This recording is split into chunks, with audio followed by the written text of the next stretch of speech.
Halo semuanya, kembali dengan aku, Olivia Dwi Ayuni Murti. Di vlog kali ini kita bakal membahas tentang geofisika. Menurut saya, ilmu ini itu mungkin jarang disadari oleh semua orang atau mungkin belum diketahui semua orang. Tet- eh, tetapi ilmu ini itu mempunyai peran yang sangat besar dalam kehidupan kita sehari-hari. Maka dari itu, yang belum tahu, tanpa lama-lama, yuk kita bahas apa itu geofisika. What is geophysics? Geofisika adalah cabang ilmu yang mempelajari kondisi struktur bawah permukaan bumi dengan menggunakan prinsip-prinsip fisika serta teknologi-teknologi pengukuran yang mendukung ilmu ini. Geofisika itu tidak hanya bersifat teori, tetapi juga diterapkan secara teknis, yaitu biasa disebut dengan engineering. Dalam ilmu ini, mahasiswa itu belajar bagaimana mengukur dan menganalisis sifat fisik bumi seperti gelombang seismik, medan magnet, gravitasi, dan kelistrikan untuk mengetahui apa yang ada di bawah permukaan tanpa harus menggalinya secara langsung. Ilmu ini itu biasanya digunakan untuk eh, eksplorasi sumber daya alam seperti minyak, gas, mineral, panas bumi. Selain itu, selain eksplorasi sumber daya alam, ilmu ini ilmu ini itu juga bisa untuk mitigasi bencana, studi lingkungan dan air tanah, investigasi struktur geologi di bawah permukaan. Jadi, ilmu ini itu atau teknik geofisika adalah penerapan ilmu geofisika yang pendekatannya itu lebih ke teknik untuk memecahkan masalah nyata yang berkaitan dengan bumi, terutama yang berada di bawah permukaan. Nah, setelah kita tahu apa itu geofisika maupun teknik geofisika, sekarang kita masuk ke bagian yang nggak kalah penting, yaitu metode-metode yang digunakan dalam geofisika. Dalam praktiknya itu ada beberapa metode yang digunakan. Di sini saya akan menjelaskan 5 metode yang digunakan, yaitu metode seismik, metode gravitasi, metode magnetik, metode geolistrik, dan metode elektromagnetik. Metode-metode ini itu digunakan untuk melihat kondisi bawah permukaan bumi tanpa kita menggalinya secara langsung. Dan masing-masing metode ini itu punya cara kerja dan keunggulan tersendiri, tergantung dengan tujuan penelitiannya, apakah itu untuk mencari sumber daya alam, memahami struktur geologi, atau mitigasi bencana. Tanpa lama-lama kita bahas metode geofisika. Yang pertama, metode seismik. Apa sih metode seismik itu? Metode seismik adalah metode geofisika yang menggunakan gelombang getaran untuk mengetahui struktur bawah permukaan bumi. Gelombang tersebut dipantulkan atau dibiaskan oleh lapisan batuan sehingga dapat digunakan untuk menganalisis kondisi dan kedalaman lapisan di bawah tanah. Kita ketahui metode seismik ini dibagi menjadi dua jenis utama, yaitu seismik refleksi atau reflection seismik dan seismik refraksi atau refraction seismik. Di dalam seismik refraksi ini, metode memanfaatkan gelombang seismik yang dipantulkan ke bawah permukaan setelah mengenai batas lapisan batuan di bawah tanah. Setiap lapisan itu memiliki sifat fisik yang berbeda, sehingga gelombang yang dipantulkan dengan karakteristik tertentunya. Metode ini itu sangat detail dan biasanya itu digunakan dalam eksplorasi minyak dan gas karena metode seismik refleksi ini itu mampu menggambarkan struktur bawah permukaan dengan jelas. Yang kedua ada seismik refraksi. Seismik refraksi memanfaatkan gelombang seismik yang dibiaskan atau refraksi ketika melewati lapisan-lapisan batuan dengan kecepatan yang berbeda. Gelombang akan merambat mengikuti jalur tertentu dan ditangkap kembali di permukaan. Dan metode ini itu biasanya digunakan untuk mengetahui kedalaman lapisan dangkal seperti studi geoteknik, air tanah, atau survei kondisi awal permukaan.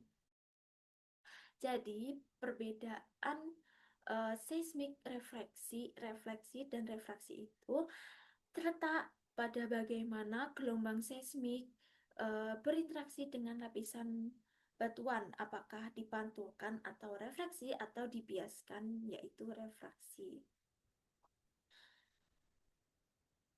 Yang kedua ada metode gravitasi. Metode gravitasi adalah metode geofisika yang mengukur variasi kecepatan gravitasi bumi untuk mengetahui perbedaan massa di bawah permukaan. Perbedaan nilai gravitasi ini itu digunakan untuk mengidentifikasi struktur geologi seperti cekungan, patahan, atau endapan mineral lainnya. Uh, di sini di metode gravitasi ini dibagi menjadi dua berdasarkan cara pengukurannya, yaitu ada gravitasi absolut dan gravitasi relatif. Gravitasi absolut ini digunakan untuk mengukur nilai kecepatan gravitasi bumi secara langsung di suatu titik tanpa membandingkan dengan titik lainnya. Pengukuran dalam metode ini itu dilakukan menggunakan alat khusus yang sangat presisi seperti gravimeter absolut yang biasanya itu bekerja dengan prinsip gerak jatuh bebas suatu benda yang dijatuhkan. Terus karena tingkat ketelitiannya itu sangat tinggi, metode ini tuh sering digunakan sebagai data referensi atau kalibrasi dalam survei gravitasi. Namun dalam metode gravitasi ini itu alat yang digunakan itu relatif mahal dan pengukurannya itu membutuhkan waktu yang lebih lama sehingga tidak selalu praktis untuk survei lapangan yang luas. Yang selanjutnya yang kedua ada gravitasi relatif. Dalam gravitasi relatif ini metode mengukurnya itu diukur dengan perbedaan nilai gravitasi antara satu titik dengan titik lainnya. Pengukuran ini itu dilakukan menggunakan gravimeter relatif yang lebih sederhana dan mudah dibawa ke lapangan. Dalam praktiknya, metode gravitasi relatif ini itu satu titik dijadikan sebagai titik acuan, kemudian nilai gravitasinya itu di titik-titik lainnya dibandingkan terhadap titik tersebut atau titik sebagai acuan tadi. Terus metode ini tuh paling sering digunakan dalam eksplorasi geofisika karena gravitasi relatif ini itu lebih cepat dan lebih efisien untuk mencakup area yang sangat luas. Dari selisih nilai gravitasi ini itu dapat diketahui adanya variasi massa di bawah permukaan seperti keberadaan struktur geologi, mineral, atau rongga. Yang selanjutnya ada metode magnetik. Metode magnetik ini dibedakan menjadi 4 berdasarkan lokasi surveinya. Ada magnetik darat, ada magnetik laut, magnetik satelit, dan magnetik udara. Di metode magnetik ini, kita ketahui adalah metode geofisika yang mengukur variasi medan magnet bumi untuk mendeteksi sifat kemagnetan batuan di bawah permukaan. Perbedaan medan magnet ini itu digunakan untuk mengidentifikasi struktur geologi dan keberadaan mineral-mineral tertentu. Di sini saya akan menjelaskan berdasarkan lokasi surveinya, yaitu ada yang pertama metode magnetik darat atau ground magnetic. Metode ini tuh dilakukan secara langsung di permukaan tanah menggunakan alat yang disebut dengan magnetometer. Terus, karena jaraknya dekat dengan sumber anomali, metode ini itu menghasilkan data yang lebih detail dan resolusinya itu tinggi. Dan biasanya metode magnetik darat ini digunakan untuk survei skala kecil hingga menengah seperti eksplorasi mineral, pemetaan struktur geologi lokal, atau penelitian lingkungan. Yang kedua ada magnetik laut atau marine magnetic. Metode ini itu dilakukan di wilayah perairan sudah kita ketahui karena laut ya tentunya di perairan dengan alat magnetometer yang ditarik di belakang kapal. Metode ini itu sangat berguna untuk memetakan kondisi geologi bawah laut seperti pola batuan dasar samudra, sesar, dan zona penyebaran kerak bumi. Pada metode ini itu data yang dihasilkan membantu dalam studi tektonik dan eksplorasi sumber daya laut. Yang ketiga ada magnetik udara atau airborne magnetic. Metode ini itu dilakukan menggunakan pesawat atau helikopter yang dilengkapi dengan magnetometer. Metode ini itu mampu mencakup area yang sangat luas dalam waktu relatif singkat, sehingga metode ini itu relatif efisien untuk survei regional atau tahap awal dari eksplorasi. Meskipun resolusinya itu tidak sedetail metode darat, data magnetik udara ini itu diperoleh cukup baik untuk memberikan gambaran umum tentang kondisi geologi. Yang terakhir, yang keempat ada magnetik satelit atau satelit magnetik. Metode ini itu menggunakan data dari satelit yang mengukur medan magnet bumi dari luar angkasa. Metode ini itu digunakan untuk studi skala besar seperti pemetaan global medan magnet bumi, struktur kerak, hingga dinamika inti bumi. Namun karena jaraknya itu sangat jauh, detail datanya itu yang dihasilkan lebih rendah dibandingkan metode-metode lainnya. Jadi dalam metode magnetik ini ada 4: darat, laut, udara, satelit. Perbedaan utamanya itu di setiap metode terletak pada lokasi pengukurannya, cakupan wilayah, dan tingkat detail data. Semakin dekat ke permukaan, data semakin detail, sedangkan semakin jauh permukaan, cakupannya itu semakin luas tetapi detailnya itu kurang. Yang selanjutnya ada metode geolistrik, di mana di sini tuh dibagi menjadi dua berdasarkan cara pengukurannya, yaitu metode resistivitas atau listrik tahanan jenis dan metode polarization atau IB. Dalam metode geolistrik ini itu metode yang digunakan arus listrik untuk mengukur sifat kelistrikan batuan di bawah permukaan. Perbedaan nilai hambatan listrik atau resistivitas digunakan untuk mengetahui jenis lapisan struktur dan keberadaan air tanah. Dalam metode geolistrik ini itu dibagi menjadi dua. Yang pertama metode resistivitas, yaitu metode yang mengukur hambatan listrik batuan dengan mengalirkan arus listrik ke dalam tanah melalui elektroda, lalu mengukur beda potensial yang dihasilkan. Dari pengukuran tersebut dapat kita hitung nilai resistivitasnya itu jenis material di bawah permukaan seperti jenis batuan, tanah, atau air tanah. Metode resistivitas ini itu sangat umum digunakan karena mampu memberikan gambaran struktur bawah permukaan dengan cukup jelas. Yang kedua itu ada ada 3 metode self potential dan IP polarization. Yang kedua itu ada self potential. Self potential ini itu beda potensial listrik yang listrik alami yang sudah ada di dalam tanah tanpa pemberian arus dari luar. Mengukur itu. Dan potensial alami ini itu biasanya muncul akibat proses geologis seperti aliran air tanah, aktivitas hidrotermal, atau reaksi kimia dalam batuan.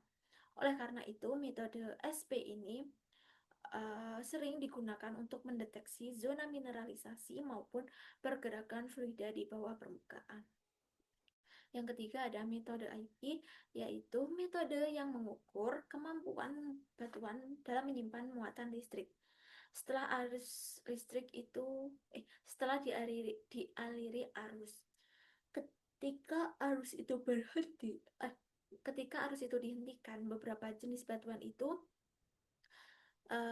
yang terutama itu mengandung mineral logam akan tetap menyimpan muatan sementara dan efek ini itu diukur sebagai respon IP karena sifat ini itu dalam metode IP sangat efektif dalam eksplorasi mineral logam seperti sulfida.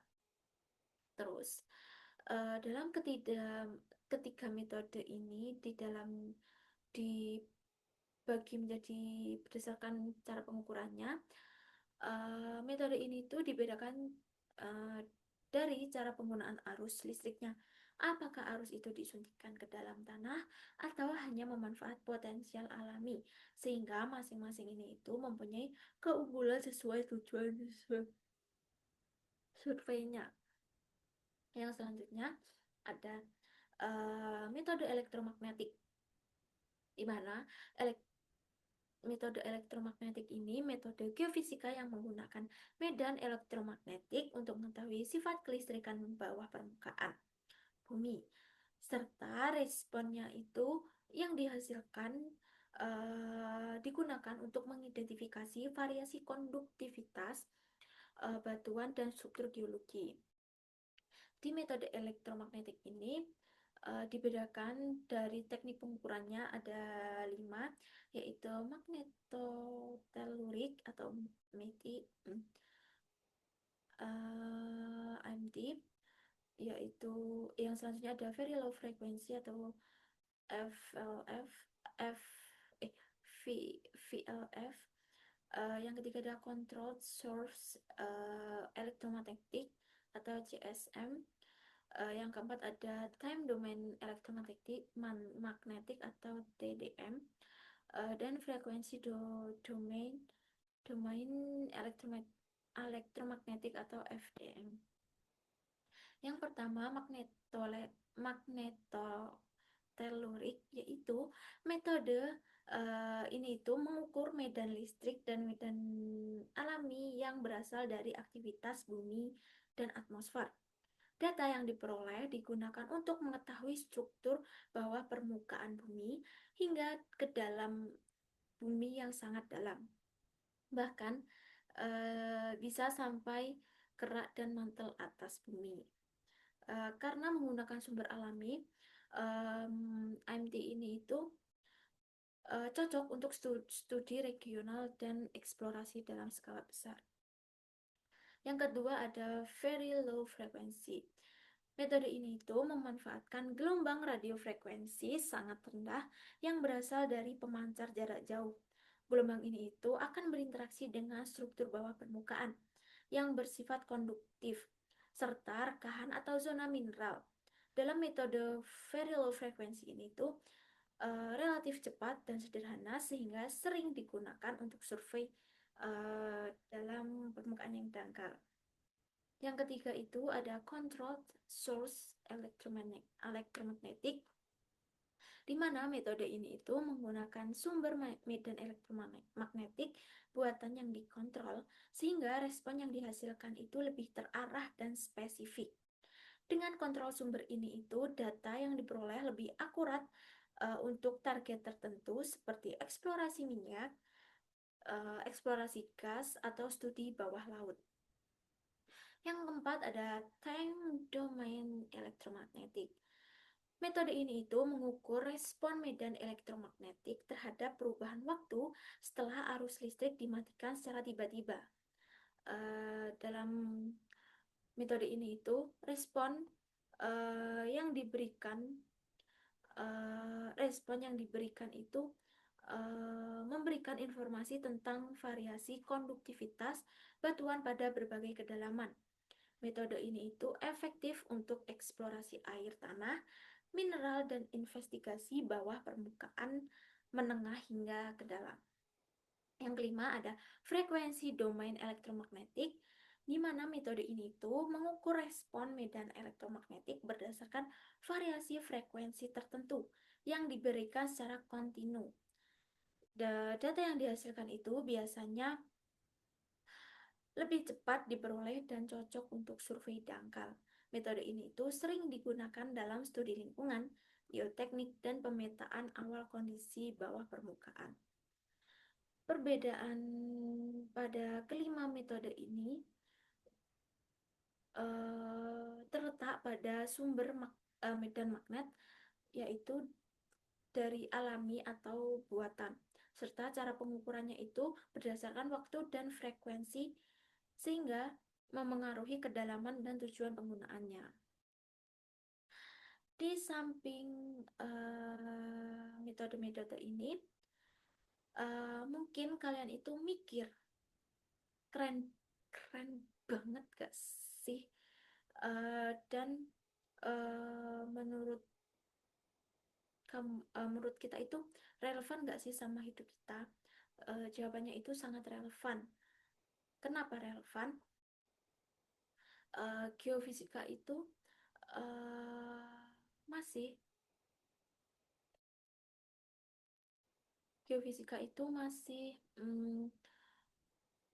apa itu berkesinambungan dengan kehidupan sehari-hari kita.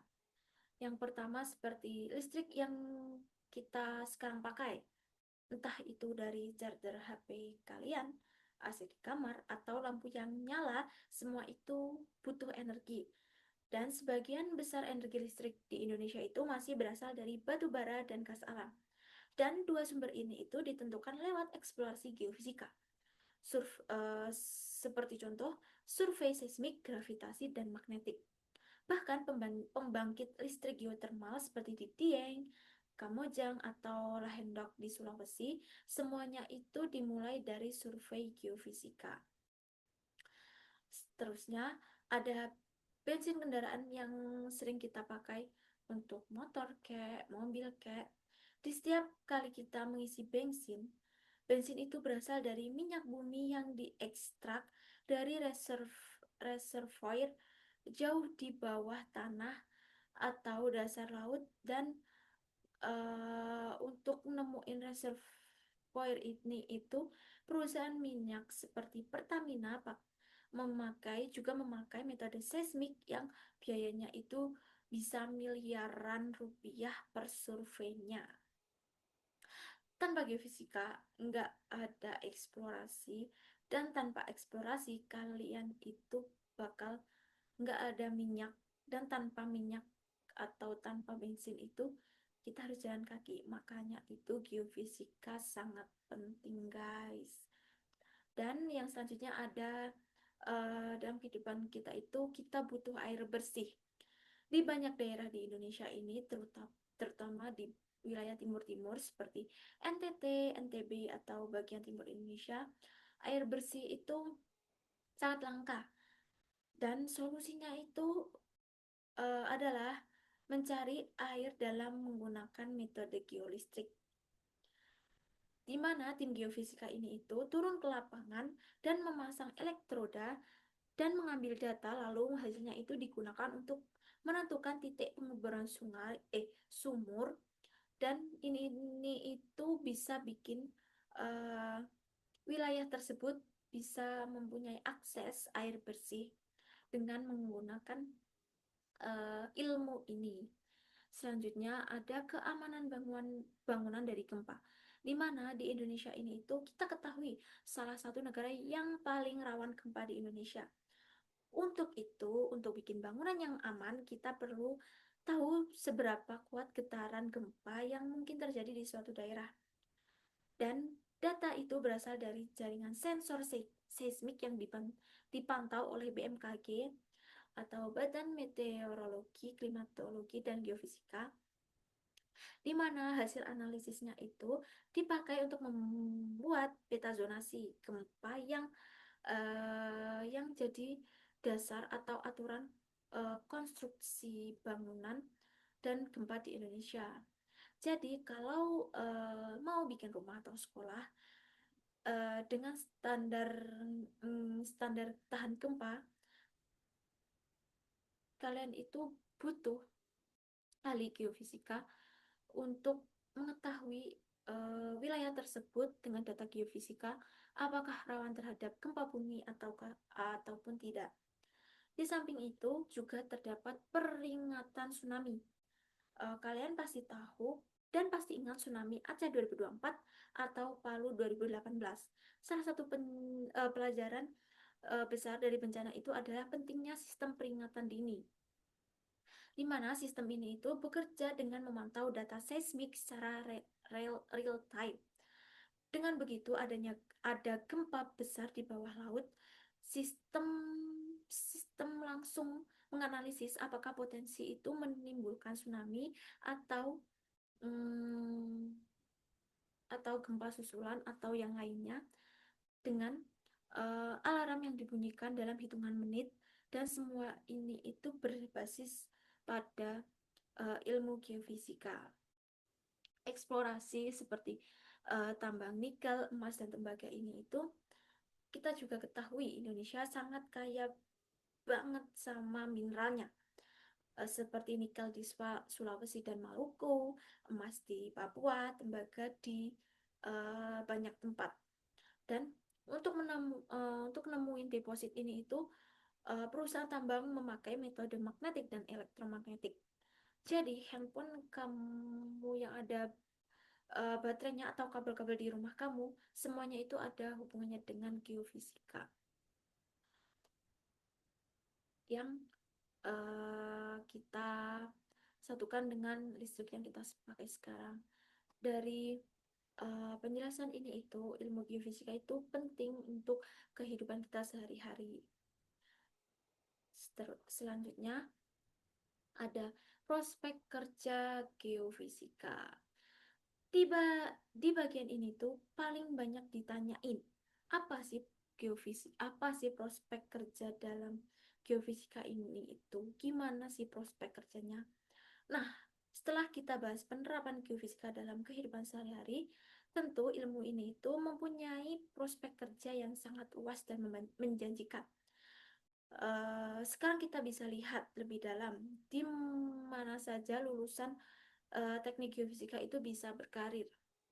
Seperti yang pertama ada industri minyak dan gas, di mana di bidang ini itu kita geofisikawan berperan penting dalam eksplorasi untuk menentukan cadangan minyak dan gas di bawah permukaan bumi. Mereka menggunakan metode seperti seismik untuk memetakan struktur batuan dan menentukan lokasi pengeboran yang potensial. Selain itu, mereka itu juga terlibat dalam atau geofisikawan itu terlibat dalam analisis data untuk meminimalkan resiko eksplorasi. Selanjutnya ada energi terbarukan atau panas bumi, di mana geofisika itu sangat penting dalam eksplorasi sumber energi panas bumi atau yang sering kita dengar dengan nama geothermal, di mana lulusan teknik geofisika ini itu membantu mengidentifikasi reservoir panas bumi dan menentukan potensi energi yang dapat dimanfaatkan sebagai pembangkit listrik ramah lingkungan. Selanjutnya ada geoteknik dan konstruksi. Sebelum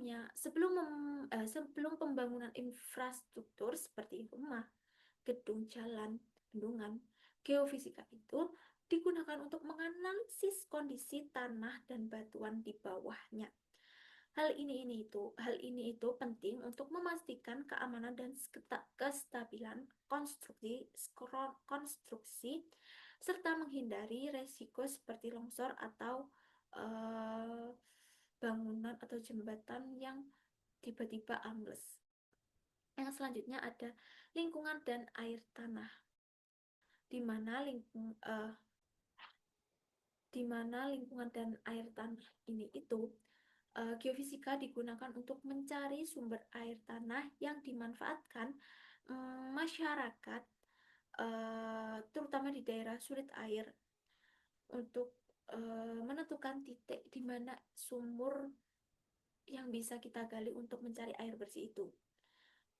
Di mana metode geofisika ini itu membantu mendeteksi pencemaran, bisa mendeteksi pencemaran tanah dan memantau kondisi lingkungan bawah permukaan. Yang selanjutnya ada mitigasi bencana. Mitigasi bencana sendiri ini itu geofisikawan berperan dalam mempelajari dan memantau potensi bencana alam seperti gempa bumi, gunung api, dan longsor. Data yang diperoleh uh, ini itu digunakan untuk peringatan atau mengurangi resiko bencana untuk agar masyarakat itu bisa was-was terhadap gempa atau bencana alam yang ada susulan atau gempa susulan dan lain sebagainya. Yang selanjutnya ada pertambangan. Dalam industri pertambangan, geofisikawan itu digunakan untuk mengevaluasi potensi mineral berharga seperti nikel, emas, batu bara, dan di mana metode seperti magnetik, gravitasi, dan geolistrik ini itu membantu dalam menentukan lokasi dan sebaran mineral tanpa harus melakukan penggalian besar-besaran, dan metode di dalam di geofisika itu sangat relevan dalam pertambangan juga. Selanjutnya ada instansi pemerintah dan riset, di mana lulusan geofisika ini itu bekerja di lembaga seperti BMKG atau institusi penelitian, di mana mereka itu melakukan pengamatan, menganalisis data kebumian, serta pengembangan ilmu untuk mendukung kebijakan dan keselamatan masyarakat. Intinya, prospek kerja teknik geofisika itu sangat luas, karena ilmunya itu dibutuhkan berbagai sektor, mulai dari industri, lingkungan, kebencanaan, dan memiliki peran penting dalam kehidupan sehari-hari kita. Terus, ini perbedaan singkat, kita melewatkan slide ini. Perbedaan singkat metode geofisika. Ada seismik, gravitasi, magnetik, geolistrik, dan elektromagnetik yang biasa disebut EM. Seismik ini secara singkatnya menggunakan getaran seismik untuk melihat struktur bawah permukaan secara detail. Gravitasi. Gravitasi mengukur perbedaan gaya gravitasi untuk mengetahui variasi massa batuan. Magnetik. Magnetik mengukur medan magnet bumi untuk mendeteksi batuan yang bersifat magnetik. Di yang keempat yaitu geolistrik, menggunakan arus listrik untuk mengetahui hambatan listrik batuan atau resistivitas. Yang terakhir ada metode elektromagnetik atau EM, yaitu menggunakan medan elektromagnetik untuk melihat konduktivitas di bawah permukaan bumi. Dan kesimpulan dari vlog kali ini yaitu teknik geofisika atau geofisika itu merupakan bidang ilmu yang memanfaatkan prinsip-prinsip fisika untuk memahami kondisi bawah permukaan bumi tanpa harus melakukan penggalian secara langsung. Berbagai metode seperti seismik, gravitasi, magnetik, geolistrik, dan elektromagnetik ini itu digunakan sesuai dengan tujuan dan kebutuhan penelitian. Ilmu geofisika ini itu tidak hanya penting dalam eksplorasi sumber daya alam, tetapi juga mempunyai peran besar dalam kehidupan sehari-hari, seperti mitigasi bencana, pencarian air tanah, hingga perencanaan pembangunan yang aman. Dengan dukungan lembaga seperti BMKG, geofisika juga menjadi salah satu bidang yang sangat penting dalam menunjang keselamatan dan kesejahteraan manusia. Oke teman-teman, itu vlog kita kali ini. Itu tadi pembahasan dari apa itu geofisika, metode-metode, penerapan, dan prospek kerjanya. Dalam pembahasan geofisika ini itu, berbagai penerapannya dapat diterapkan untuk kita kehidupan sehari-hari, mulai dari eksplorasi sumber daya alam hingga mitigasi bencana. Dan semoga di vlog kali ini bisa membantu atau bisa kalian itu bisa lebih paham betapa pentingnya ilmu geofisika di bumi atau di kehidupan kita. Oke, cukup sekian vlog kali ini tentang what is geofisika. Cukup sekian dan terima kasih. Sampai jumpa.